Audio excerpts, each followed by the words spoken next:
राधे राधे दोस्तों, मैं हूँ आपकी अपनी प्राची। एक आवाज़ तो दिल से कहानी सुनाती है। हर कहानी में छुपी होती है एक एहसास, एक याद, एक असर। और मैं चाहती हूँ कि आप सिर्फ सुने नहीं, उन कहानियों को महसूस करें जैसे वो आपकी अपनी कहानी हो। तो आइए आज की कहानी सुनते हैं प्राची की जुबानी। कभी कभी हम सोचने लगते हैं, क्या भगवान हमें देखते हैं? क्या वो हमारी बातें सुनते हैं? आज की कहानी उस मासूम विश्वास की है, एक छोटी सी चिट्ठी की जिसे लिखा था एक बच्चे ने भगवान के लिए।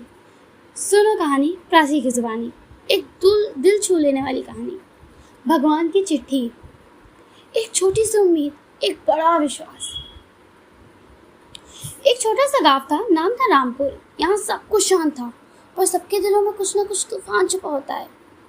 वहीं एक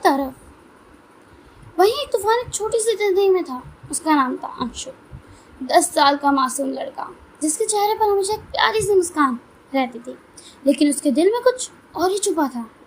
उसके पापा एक मजदूर थे, हर दिन सुबह शाम तक निर्माण स्थल कंस्ट्रक्शन साइट पर मेहनत करते।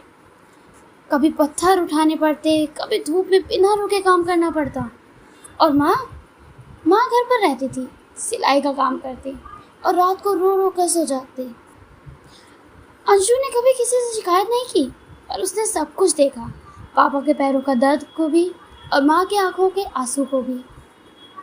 एक शाम अंशु ने अपनी माँ से पूछा, माँ, क्या भगवान सब कुछ सुनता है, सबकी सुनता है? क्या वो सब कुछ देखता है? माँ ने उसे गोद में बैठाकर कहा, बेटा, अगर दिल से पुकारो तो भगवान ज़रूर सुनता है। उसका जवाब थोड़ा देर से मिलता है, लेकिन मिलता ज़रूर है। उस रात अंशु ने कुछ अलग किया। सबके सो जाने के बाद उसने एक चिट्ठी लिखी, भगवान के नाम चिट्ठी। प्रिय भगवान, मैं हूँ अंशु। पापा बहुत मेहनत करते हैं, उनके पैरों में दर्द होता है। माँ रोज शाम को रोती है। हमारे घर में टीवी नहीं है, अच्छे कपड़े नहीं हैं, पर माँ के आंसू सबसे ज़्यादा बुरे लगते हैं।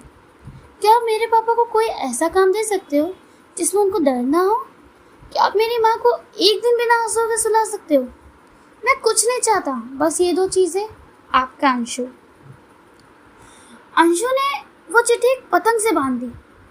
उसने पतंग उड़ाई और बोला, यह पतंग भगवान के पास जा रही है, भूलना मत इस चिट्ठी को पढ़ना। अगली सुबह सब कुछ पहले जैसा ही था, गरीबी, मेहनत, दर्द। पर कुछ दिन बाद एक अजीब सा पल आया। एक आदमी गाँव में आया, बड़ा शहरी लगता था। उसके हाथ में एक फाइल थी। उसने अंशु के पापा से कहा, आपका नाम एक गवर्नमेंट लिस्ट में आया है, आपको एक नई नौकरी मिल रही है। सीमेंट फैक्ट्री में सुपरवाइजर बनाया जा रहा है। हल्की मेहनत, फिक्स तनख्वाह और हर महीने पैसे बैंक में। पापा हैरान। माँ के आंसू इस बार खुशी के थे। पापा ने पूछा, क्या किसी ने हमारा नाम दिया था? लेकिन कोई जवाब नहीं मिला। फाइल में सब लीगल था, सब सच था। उस रात माँ चुप थी। पापा खुश थे और अंशु ने आसमान की तरफ देखा, एक पतंग फिर से उड़ाई और बोला, धन्यवाद भगवान, आपने मेरी चिट्ठी पढ़ ली। मोरल, कभी कभी भगवान तुरंत जवाब नहीं देते, पर जब देते हैं तो वो जवाब आपके पूरे जीवन को बदल देता है। विश्वास रखो, सच्चे दिल से मांगो, भगवान हमेशा सुनते हैं। ये थी आज की कहानी, एक छोटी सी चिट्ठी और एक बड़ा विश्वास। मिलते हैं अगली कहानी में, तब तक याद रखो, कहानियाँ सिर्फ सुनी नहीं जाती, महसूस भी की जाती हैं।